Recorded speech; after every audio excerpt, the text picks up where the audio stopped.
až čtvrtý.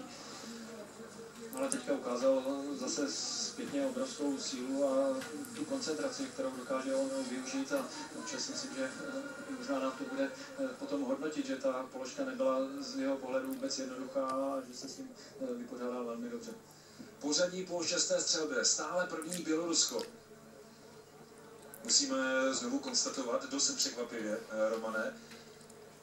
Tak překvapivě tam jsme mohli vidět i ty rány. Bylo vidět, že trošku, jak jsme říkali v těch číslech, tak s tou stojkou, že trochu ten problém má, ale... Že Bělorusové ani Finové nedosahují ve světovém poháru kvalit německých reprezentantů, ruských reprezentantů.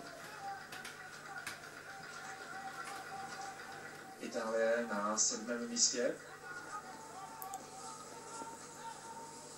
Německá štafeta nyní na 8. pozici. Daniel Böhm polepšil Němců. 4. úsek za Německo Benedikt Doll pojede. Slovenská štafeta na 8. místě.